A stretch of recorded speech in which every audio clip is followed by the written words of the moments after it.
Thank you. The title of today's presentation is Application of Refractory Coatings. Apologies if I do kind of drift away from the slides up, because it's the first time I've actually done this one, but we'll make a start.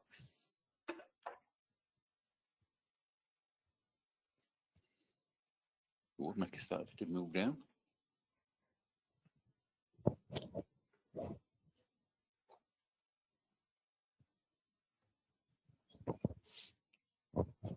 So we've split the presentation into an introduction and then various subtopics.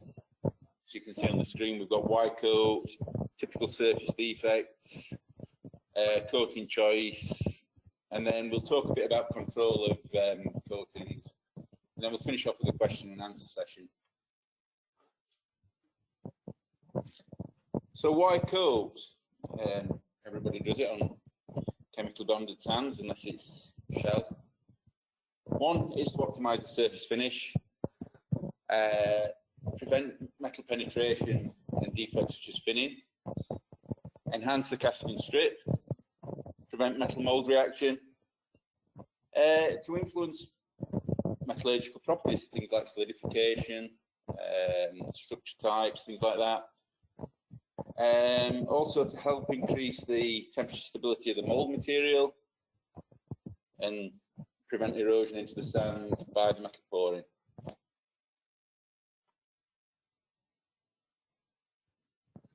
Moving on to some typical surface finish defects, and these are not exhaustive in any means. These are just, you know, the two most common ones that we see in chemically bonded sand.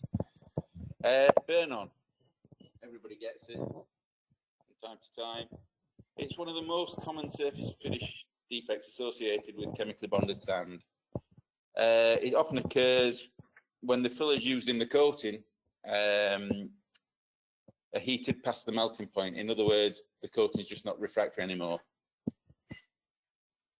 Not only that, you've got the composition of the alloy and the metallostatic pressure. They can also have a bearing on the severity of it, because obviously they're trying to force metal into the sand as they, as they ride up the mold.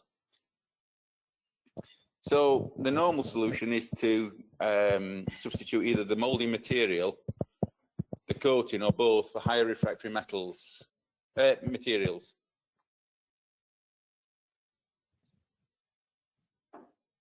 If you look at the sort of refractories that are available for coatings, there's a typical list.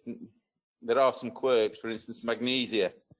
Yep, it doesn't melt until it's 2,800 degrees C, but you can't make a water-based coating out of it. It hydrates, so you can only make magnesite coatings in solvent-based foam. Zircon looks good up there at 2,420, but it does dissociate over about 2,050. So again, alumina, another good high refractory coating, but it's not very mobile in coatings. It tends to drag. The mullites and the aluminosilicate family, they're up at 1,800. Iron and small steel castings, and then you're down to the silicas and sort of chromites and things.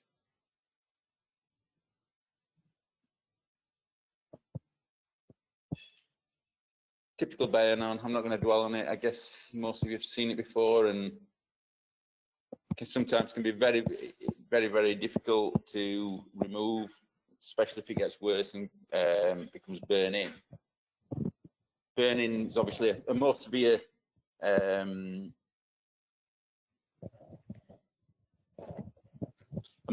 form of burn-on, where the sand's got behind the coating into the sand itself, and then it melts and fuses, sometimes known as sand fusion, and then you get a complete fused mass, which is a bit of a mixture of sand, metal, and just about everything else. An example of that's there.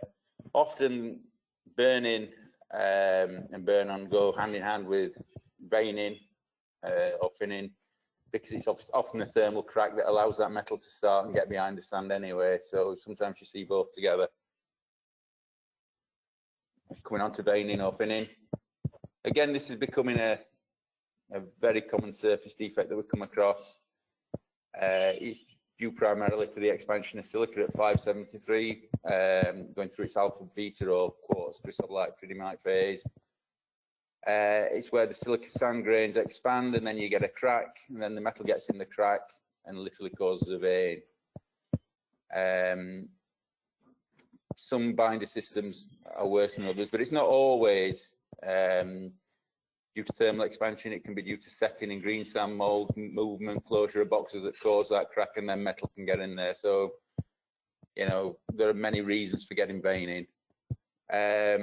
Once the crack's opened up, you get metal ingressing, and it can get behind the coating layer and into the mould itself, and then you get the typical vein. And that's quite a good example on the picture just there. Again, if you look at that vein as well, on the top of it, you can start to see a bit of corner shell, which is quite evident that there's actually been a sort of crack at the change of angle there. Again, these are some small automotive castings where you've got veining inside the bore there. So that's it graphically, just showing you that at 573 you get a 1 to 3 volume increase in size of the silica.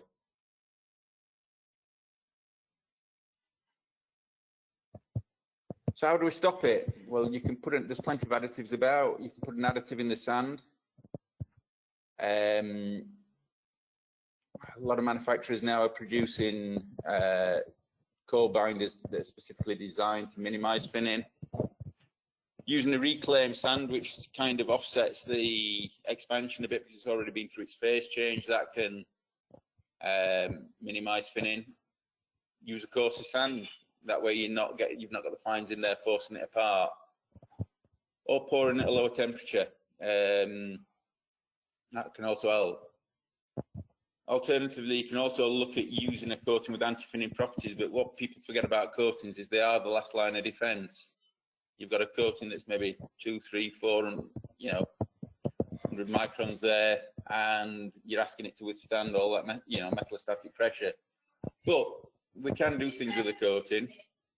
We can improve its insulation, which keeps the metal off the longer. So basically, it gives the heat chance to spread. We can stop penetration. We can control the penetration into the substrate. And we can put in thermoflexible additives, which kind of allow the coating to stretch a bit so that when the sand expands, the coating just stretches across it and minimizes or reduces the chance of the metal getting through the coating layer into the crack behind it. This is just a core sample and a corresponding scanning electron micrograph showing how the surface of the coating appears on a magnified scale, and as you can see, there are special, if you like, plate type refractories in there which should slide over each other and help when the sand expands to stop metal penetration.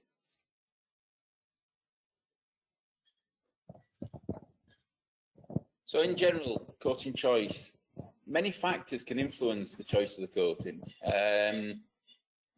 It's quite a short list, but firstly, you've got the alloy. Obviously steel's poured at higher temperatures than irons. You need something more refractory.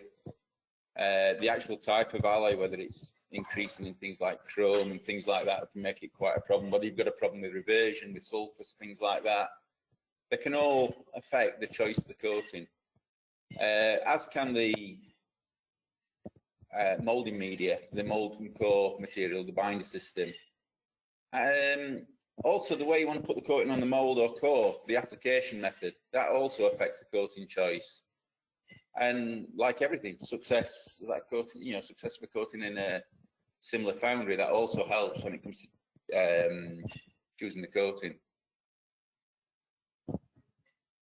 So looking at the alloy, generally, the higher the casting temperature, the more refractory the coating you need. Casting temperature is not the only consideration.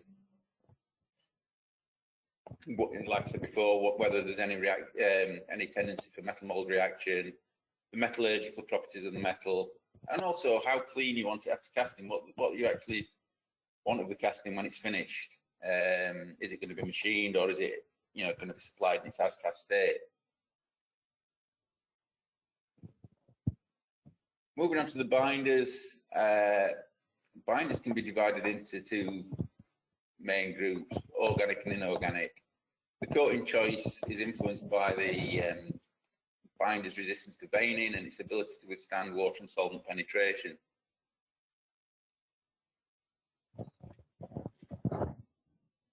Moving on to the fillers, or the refractories as we also call them. Again, this is what imparts its performance.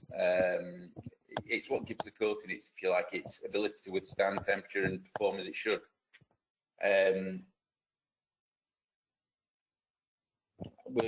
We'll go through some of the pipes that are available. There's some scanning electron microscopes on as well, just to show you what they look like. But zirconium silicate, or zircon, this is widely used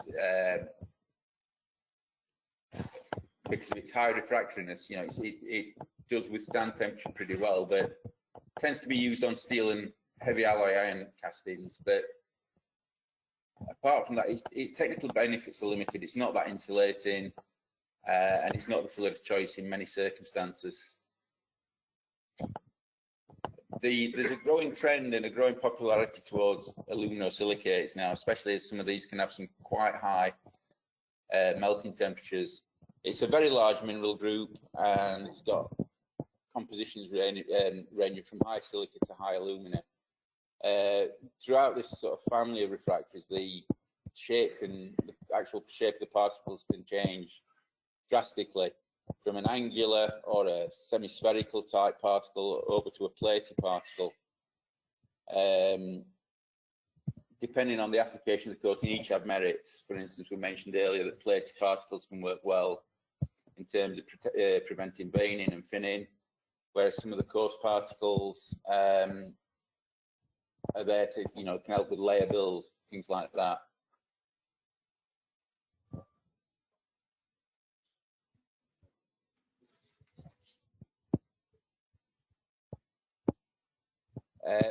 A useful filler material, and a lot of people have used it, going right back to when I started with Durrans.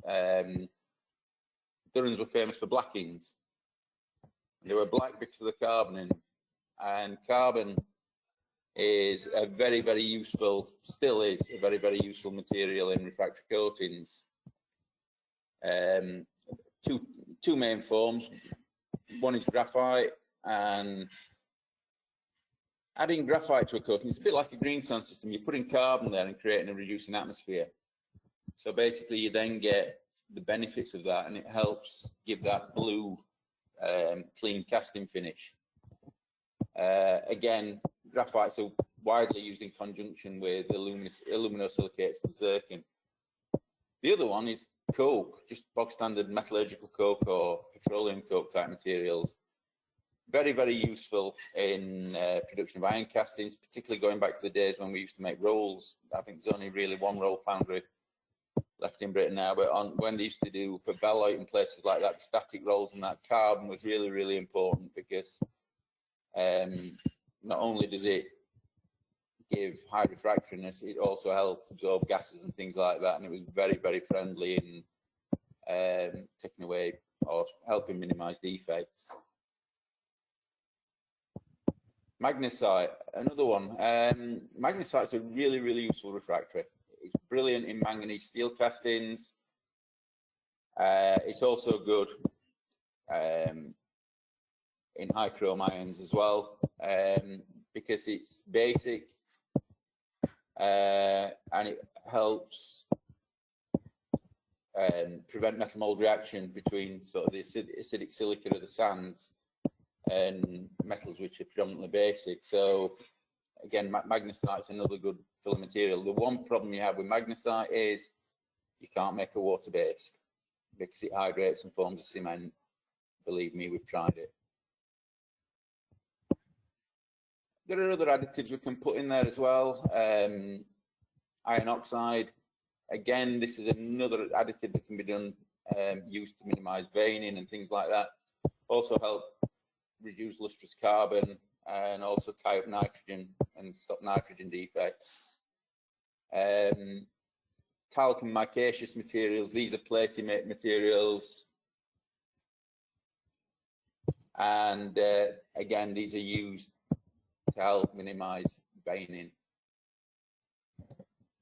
Moving on to application techniques, I guess most of you know most of these already, but traditionally brushing and swabbing, spraying, dipping, and more recently flow coating. Self-explanatory, just brushing the material onto the mould once you've got it to the required viscosity. It's quick and easy, there's no investment,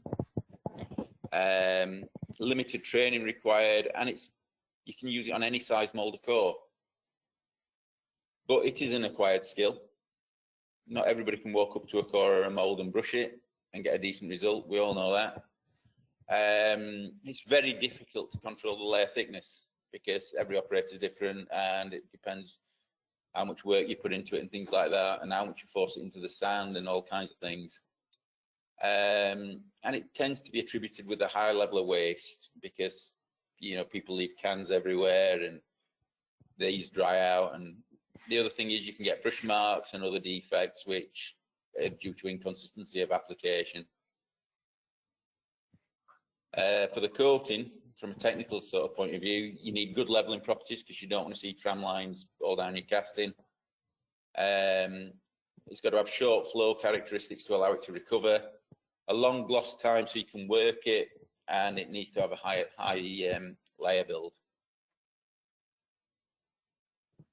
In our range, the sort of coatings you know, work best with brushing, typically RWB 1001, which is a water-based zircon, RSB 1001, which is the solvent-based equivalent of it, RSB 3142, which is an aluminosilicate-based one, and RWB 1362, which is a zircon aluminosilicate-based one. Again, the list's not exhaustive. We've got a lot more coatings than just the 4 we put up there. Moving on to spraying, and that's quite an old photograph because I took it. Spraying, one is quick and easy, and you've got a good visual impact. You can see where you're going with it, and not only that, you tend to get a really good surface finish in terms of coating appearance. But it is the preferred technique for things like full mould, and you don't get many defects when you apply it. But spraying like brushing is an acquired skill, and it can vary operator to operator. You've got little control over the coating because obviously you're atomizing this coating and bits of vaporizing off it, so it's difficult to get a uniform layer thickness all over the core or mould. There's also the potential health implications, especially when you're spraying solvent-based, because you've got alcohol fumes coming up there, and also you've got the dust that's coming off there because, you know, even though most of the coating's hitting the mould, you've got dust particles in the air as you're sort of atomizing the carrier material out of there. And generally, you know, some people just use simple Venturis sprayers, but if you're going to do it to any, you know, seriously, you really need sort of airless or proper spray equipment. And that can be high cost and high maintenance because, you know, the coating wears the jets out and things like that. So there's quite a lot of replacement components required. In terms of coating properties, short flow, high solids, and it's got to have good leveling properties. And again, in our range, we look at RSB 3162, which is an aluminosilicate base, RWB 1001 again, zircon, 5301, which is primarily carbon, or 1502, which is zircon carbon. Moving on to dipping. It's quick and easy. Literally, you just dip the core into the coating, pull it out. Couldn't be simpler. Well, not quite. You do get a good even layer. It's distinctly the preferred technique for automotive components. If it's set up right, you get very few coating application defects, and it is well geared for automation. However, control of the coating is critical, particularly the viscosity, in other words, the sort of run-off time. It's limited to the size of core. You can get run defects and things like that. And there are some equipment and maintenance costs, especially the more automated you want to put it. So in terms of the coating properties, you know, you're looking for the correct flow characteristics, no drips or runs, and good leveling properties, because ultimately you want it to mat down and reflect the shape of the core. So going on to the coatings, you've got RSB stroke RWB 1001, RWB 5301, and the bottom two again, aluminosilicate 3011 and 3111. Where possible, we're moving on to now a technique called flow coating, and where possible, this is possibly one of the most effective ways of coating, particularly big moulds and big cores. The critical properties of the coating, you've got good flow behavior. There is a sedimentation tendency with flow coating, so it's essential that you keep the coating agitated or mixed when it's returned to the vessel. Wetting behavior is critical, and the penetration of the coating into the sand, the matting time. It can't be too short because you just get an uneven build up, and if it's too long, it just runs off and starts leaving runs and things. So, you know, it's all related to coating control and coating flow.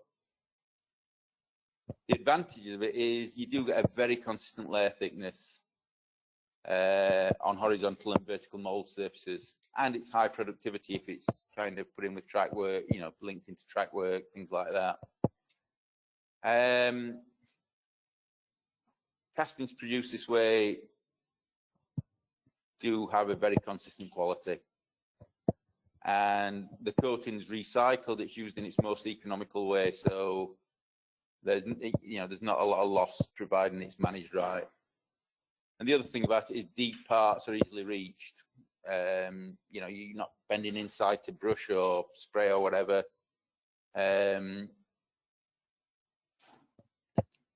You do, however, need the correct viscosity so you get the right layer thickness. You don't want the coating to be applied too thick. As I mentioned previously, the coating's got to be well stirred. Mold's got to be clean and free from loose sand, because there's nothing worse than that. Can have two detrimental effects. One, you'll coat over the sand and get imperfections, and two, you'll wash the sand back down the tank into the next lot of coating and then apply it mixed in with the coating. So you really need filtration on there as well. The best way to get success in flow coating is in manipulation of the mold stroke core. You want to get it at 15 to 30 degrees facing toward the operator to allow them, you know, any surplus coating to run out of it.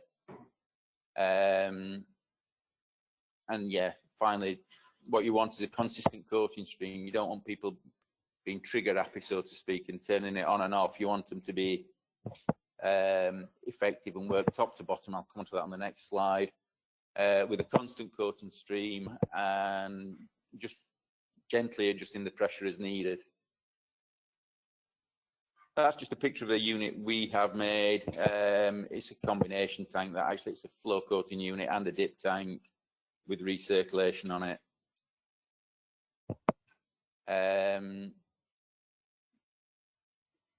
Yeah, the advantages of that unit, you've got continuous mixing, you've got the ability to charge it from drums or IBCs automatically.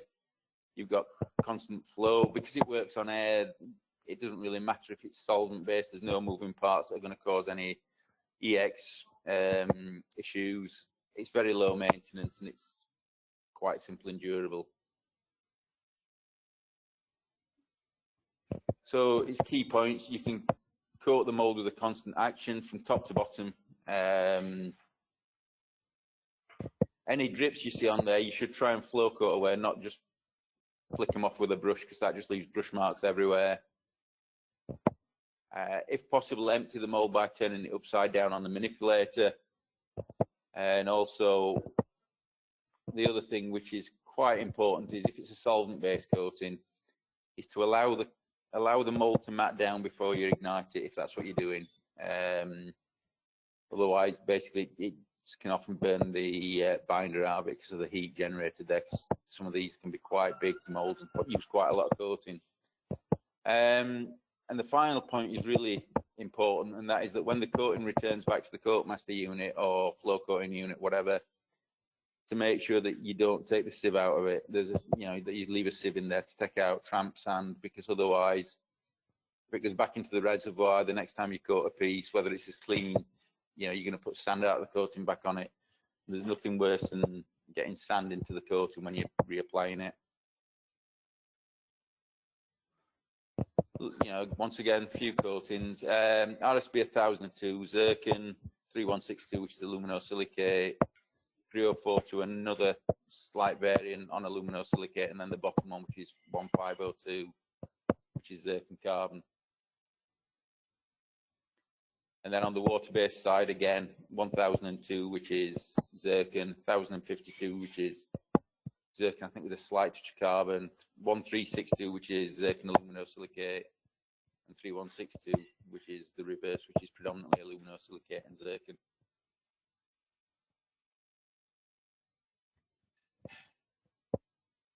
When not only some of these tests are common to both manufacturer, when we actually produce the coating up at Penistone or in Germany or wherever in the world, and some of these tests you can do as in-process tests in the foundry, and I'll kind of split them down as we go through. But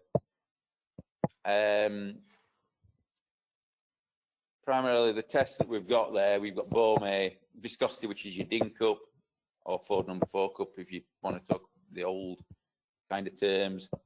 We also use up at our labs a rheometer to more accurately measure viscosity.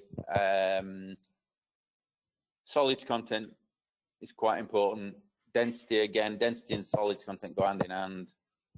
Rub resistance, just to check that all the binders in there, and also settling to make sure that the coating is not going to layer out, not settle out when it's stood around.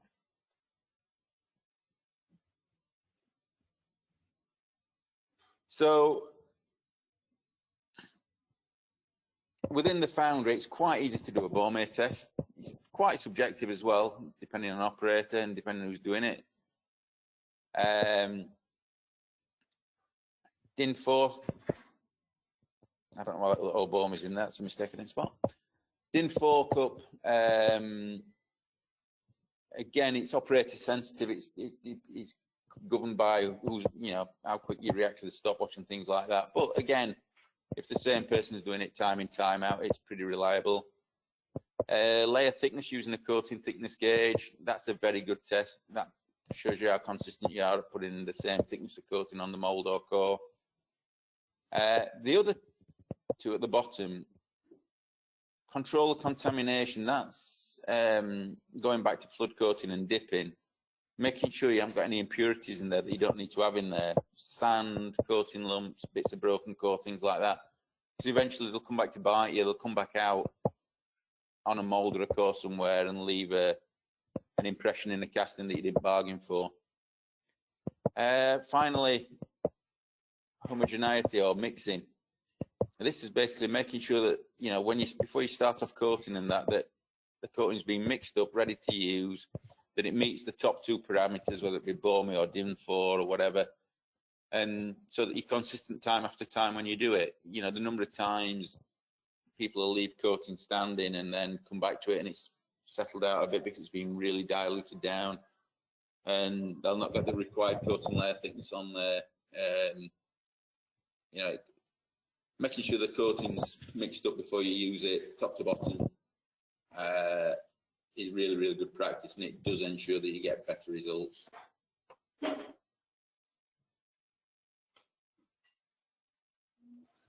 So just moving on to some of the tests in detail. BOME, really a measure of the gel strength, if you like. The scale is 0 to 100, and it's a popular control measure in foundries because it's easy to do and it's a quick number.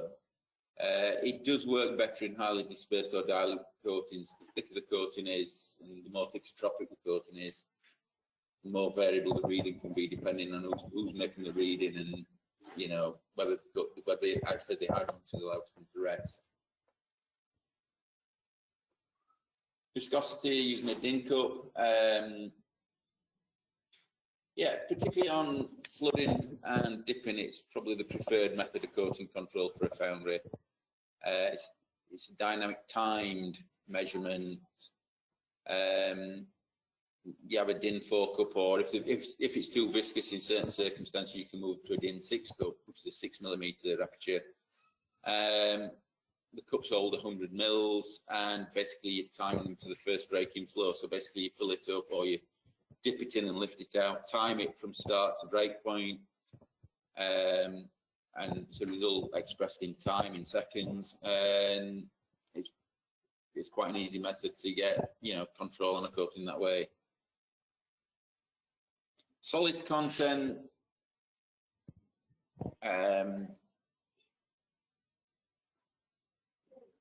Solids content is always useful. It lets you know that you've diluted the coating down. So if you've got if you like an as received solids content and then you've diluted it down and check the solids again, it tells you make sure it guarantees, if you like, or validates that you've diluted it down correctly. Because sometimes dilution with solvent or water is not as controlled as it could be. There's various ways of doing it. You can use automatic moisture meters to do the solid. You can put it in an oven and dry, say 10 grams or 100 grams, until it's at a constant mass and calculate the solids that way. And yeah, it's not a bad control. Density again, using a sheen cup, a 100mm picnometer. That's another good way of checking the consistency of a coating. That actually again shows whether it's been diluted correctly. You can actually do an as received density, check the density. We obviously density when we manufacture, as we do DIN cup. Density actually tells you that all the solid is diluted right, or that all the solids are in there that you're expecting in there, for want of an easy layman's terms. We use it to make sure that all the ingredients have gone in the mix, because we know what the density should be when we're mixing on a mass production scale. But also in a foundry, it's also a good check if you've got a cup, just to check the density to make sure that the operator's diluted it right as well. Because sometimes it's overkill, BOME and DIN 4 is enough, but I do like density as a test, particularly in some of the more complex applications like full mould and centrifugal casting.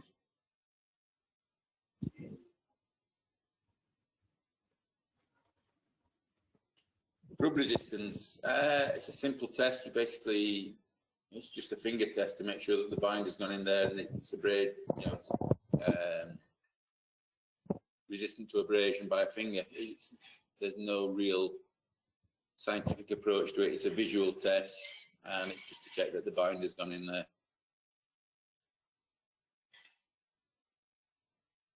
I think that's the end. Thank you.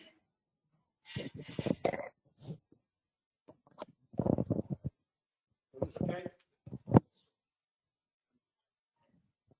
Well, thank you very much, Paul. So we're going to move on to questions now. If anybody's got any questions in the audience, those first. Oh, no, I'm going to. Nobody from here? Okay. So if you could just repeat the question. Yeah. Yeah, sure. What do you see as the future for coatings? Ooh. What do I see as the future for coatings? They'll always be required, I think, because I think that the cost of the I think to make a system where you don't have, I know that some people have tried sort of static coatings and things like that to minimise application and stuff like that. And I suppose like shell molds, sometimes you can get away with not coating, but it's difficult. There'll always be a need for a coating because it has such an impact on, it's not just, like I said, it's not just that final layer. A lot of people see a coating as the last, you know, a lot of people see the coating as the be all and the end all. It'll save everything. It'll save the casting, and it's the last line. It's the last line of defence. But what it does do, it does some clever things. It controls the solidification rate. It helps against thinning. It can also help protect against sand fusion or burning or whatever by controlling the insulation of it. You can prevent cracking on corners of causing moulds, again stopping metal get down the cracks, and then that can be start off as a vein or even progress into real severe sand fusion, you know, particularly out in Asia. The other thing about coatings is they help address issues with sand, and sand's not round. It can be round, it can be semi-angular, it can be angular. The actual sand distribution, you know, is the sand, does it, when it's compacted, does it give a very permeable sand, you know, in which case you're prone to things like sand fusion and stuff like that. Again, you put a coating on it, you can help in many ways. You can use, for instance, we do a material called, I think it's 2002, which is designed as a primer to help fill the voids before you put a top coat on it. And that was aimed mainly at semi-angular and open permeable sands. So, yeah, I think there'll always be a future for coatings, but I think it will be technical coatings. I think the commodity coatings, you know, they will be there, but I think as the foundry industry develops, you know, and moves perhaps more lightweight to more complex castings now, and some of the traditional castings disappear, I think there's going to be a new technological approach into how castings are made, and I think coatings are going to have a big part to play in that. Any other questions? Okay. So we're going to go online now. So that's it. Hello, Richard. Can you give me some questions, please? Yes, certainly. We've just got the one question at the moment, which is the best coating type to stop edge flake in ductile irons in furan and green sand systems when making moulds and cores? Okay, that's a bit of a mouthful. So basically the question is related to, is it ductile irons, Richard? Yeah, it's related to the best coating types to stop edge flake in ductile irons in both furan and green sand systems. Okay. So it's the best coating to stop flaking in ductile irons. Talking about reversion? Yes, I think so, yeah. Magnesite. So There we I go. want to just talk about that. So you've got, if we're talking about flake reversion, So I can get the full question for you. So we're just getting the full question for you, so you can see that. I'll open my glasses again.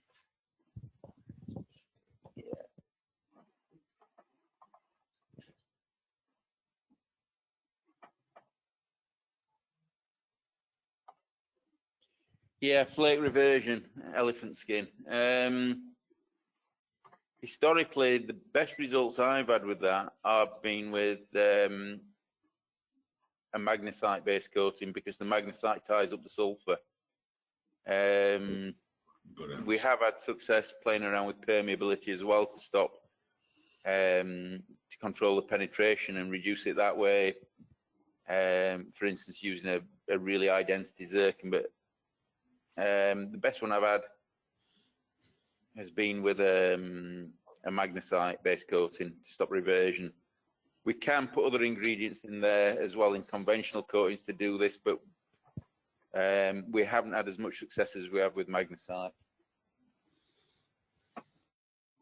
I don't remember what the coating was. Was there any questions?